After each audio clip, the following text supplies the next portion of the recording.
made our way from Belfast to Derry, and when we arrived around midday, so we had some time to explore. Which is a first. Usually we get in too late, and the only thing we do the day we arrive is go grocery shopping. Though we did do that as well. We went grocery shopping. But we walked around the walls. So Derry is a walled city. Walls were built in the 1600s, and they go around.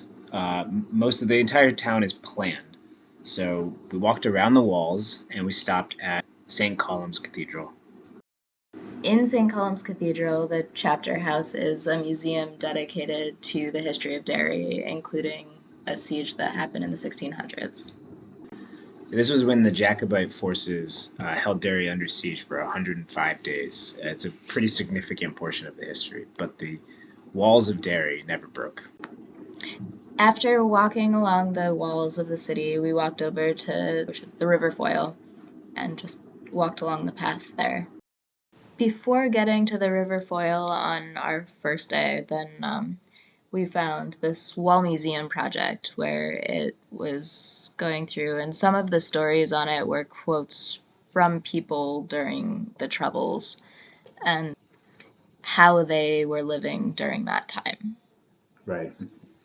Some poignant and somewhat interesting perspective from people of that era. All along the River Foyle, there are these pieces of driftwood that have little bits of history on it, and I just find them really interesting. I love that history is just written everywhere. The next day, we did an audio tour on our phones of West Derry slash the Bogside area.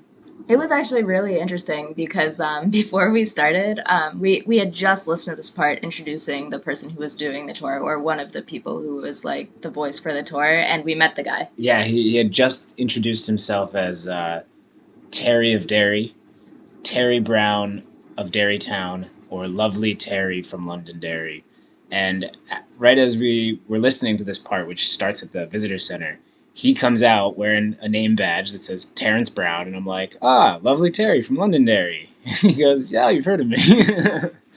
But it was actually a very, very good tour because the Bogside was an area where a lot of the conflict from the Troubles took place. And it's the site of Free Derry, which was an area where the people considered themselves independent. There's also a series of 12 murals called the People's Gallery that talks about a lot of the victims during this time. And I love that art is a community project. It was very emotionally, impacting going through there. And we still haven't gone to the Free Dairy Museum, which covers that a lot more as well. But I didn't feel ready to do that in the same day. But it just shows how much conflict and how strongly both sides felt in during these times. Yeah, and part of the reason that it would have been hard to also continue into a museum, then there's a Bloody Sunday memorial within that area.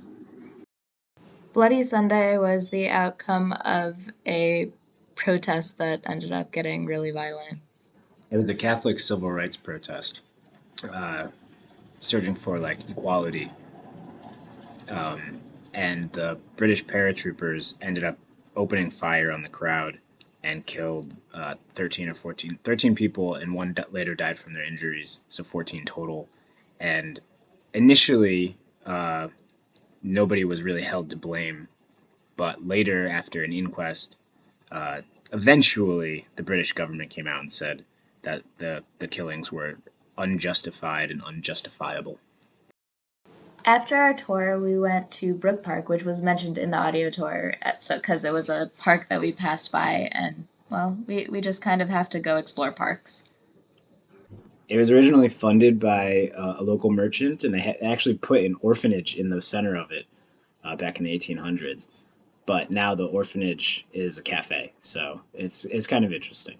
Today on our adventure, we went to Ireland, which was very easy to walk into, and we just walked down a couple of miles to the first like town, which was Kerrigan's, which was a very very small little town. Um, It was cute. It wasn't quite open when we got there because things kind of open pretty late on the weekends.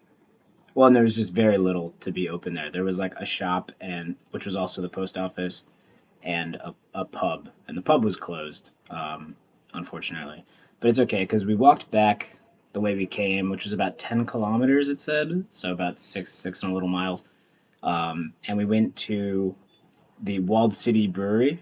We've now walked across two of the three bridges that are known in Derry. First, we walked across the Craigavon, which is actually a double bridge. It's two levels. Right, which there are very few of in Europe, apparently.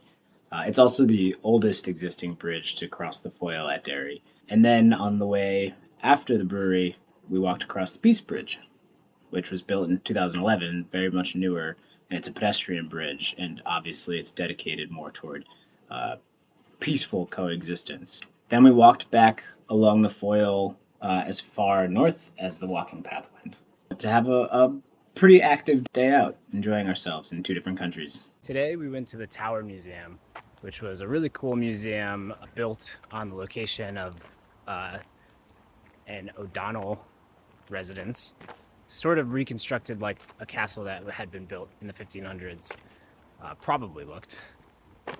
Before we went to the main exhibit there, then there was this smaller rotating exhibit on how tea came to Ireland, which was pretty neat.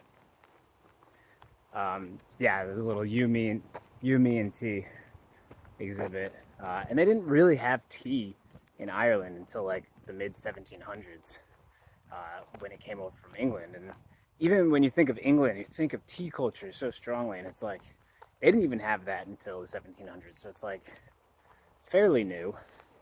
But the Tower Museum covered basically the whole of the Derry area history, from like Stone Age and some stuff they found. They have covered St. Columb. It was the saint that apparently founded Derry. Derry meaning oak grove. So he found an island of oaks, and that's where he started. He said, "I want to build a monastery." Derry used to be an island, but one leg of the river sort of dried up on the bog side. That's why they called it the bog side, actually. But now it's no longer. It's more reclaimed. But it covered that. It covered the siege. It covered the planning of Derry, how it went through several phases of being built and destroyed during conflicts. It covered the Troubles, obviously, and then it covered the Spanish Armada actually arriving, and they uncovered a ship nearby Derry, and It went into the undigging process and some of the things that they have to do in order to clean stuff like that, which is really fascinating. Takes a long time. yeah, so there was like a local diving group that set out to find it, and they did. Then it took years to pull up lots of pieces of it. It was very cool. They found cannons and things like that. Then after the Tower Museum, we just went over to St. Column's Park. Then we continued along the River Foyle up to Foyle Bridge to hit the final of the three bridges. Not my favorite to walk on. It's the busiest one. So the easiest one to walk is the Peace Bridge because it's a walking bridge. And then now we're walking back, and I might get a haircut. All in all, pretty good day. It's a beautiful extra weekend day. So since it's Monday, we still went to the gym in the morning before doing anything else. But then we went to the Free Derry Museum, Which was pretty depressing, honestly, and infuriating. The oppression of the local Catholic population and nationalists. Like, it was not even just like an issue of single nation versus rule under the British, but it was also like Catholic versus Protestant. It was gerrymandering. It was a housing crisis because they couldn't give the Catholics houses, or else that meant they could vote because only homeowners could vote at the time. So there's a whole bunch of problems, and nobody wanted to work together really, or at least those in power didn't. But then we went to the Guildhall, which is a really pretty building. But this is also where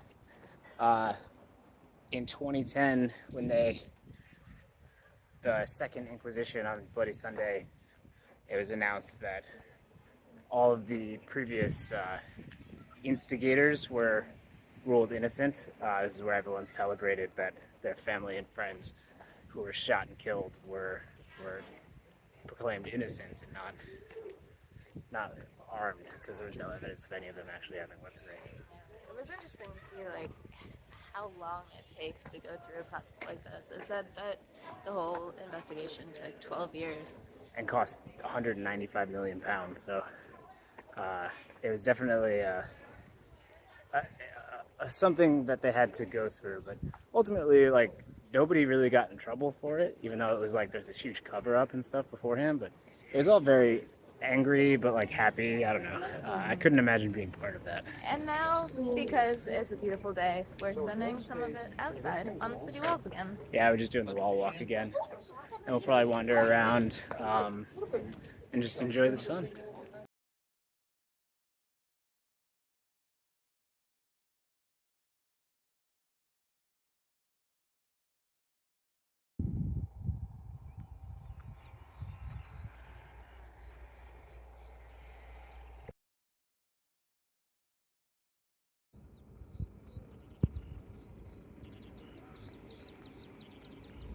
We had a really nice walk today over to the fort on the mountain. We clearly got a lot of sun. It was pretty good. We walked up to the fort. It was a lot of up. I got almost 200 flights of elevation, so that's pretty solid. And we're over 40,000 steps for the day. And it was pretty good. Everything was going great for today. We stopped and we tried a place, a street food place called Pike and Palms. Which is really tasty, actually. Yeah, taco, burger, french fry, little shop along the river. And then I dropped my phone and broke the screen. So now we're doing some research. So now I'm trying to find a cheap used phone to replace it with. So a really good day. Went a little downhill at the end, but trying not to let that ruin the mood. We're going to turn things around for the rest of the evening. Yeah. We pulled some audibles today. So originally we were planning on going to a museum that we had forgotten just wasn't open on Sundays. So we decided, okay, we can't do that. We'll walk out to this country park. But that was like a 3.5-hour walk. We started at a different park. Yeah, we went to Top of Hill Park, which was part of our plan today. And that's not closed, so we were able to do that. And then we were going to continue, but then, so that would be like a 7-hour round trip almost. And we do have plans to go to a play tonight. And I smashed my phone yesterday, so we have some errands to do. Buy a new one. Before. So we decided to just kind of find random walking paths. And so we did find some that were just like walking along. And we're going to make our way around to Curry's, get a replacement phone, make our way back home, shower, head out, have a great time seeing Greece. Bit of an adventure while trying to walk to get my phone replaced. We kind of encountered like a very no sidewalk, curvy street with the hedges. And one of the farmers that was letting some cows out was like, oh yeah, just walk up through these fields. So we passed them sheep, they won't harm you. I don't think it was his field. Because he's like, don't walk in that driveway. That guy doesn't like it. So we're basically now in this sheep field. So we still have to find a way out. But it's fenced all the way around. We hopped the fence on the other side, but this side is a little taller. Much taller fence. And like the kind that isn't really hoppable. So we're just wandering through the field looking for a way out. This all started because we didn't feel like being on a major road. Yeah, we started, but Google was telling us to take like a highway that had a sidewalk. It was just noisy. So swings and roundabouts is a quiet place, but we might not end up finding our way out. And we might step in a lot of sheep poop. Trips forever. This might be the last you see of us. We decided to come out to Coleraine today to walk to Mount Sandalwood. Well, It's Mount Sandalwood. The town is called, or the area is called Mount Sandal, and there's some woods there. Very confusing. We might be pronouncing it incorrectly too. I thought we were going to a mountain named Sandalwood, but I was wrong. It was a nice park though. I mean, there was a lovely little path. There were some interesting ruins of a fort. Yeah, Norman Anglo fort from probably the 1100s, they think. They're not so sure. It was really just a mound of dirt at this point, but it was interesting history.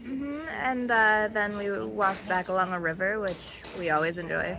Yeah, it was a very nice, calm river too, very wide. Coleraine seems nice. Nothing opens before 1 p.m. on a Sunday, though. So Anywhere we've been in Northern Ireland, so actually. we kind of did our walk a lot faster than we expected, and now we're just like, well, there's nothing open to like do. But we found this nice church, St. Patrick. It's very pretty. Yeah, Like the stained glass. I like you.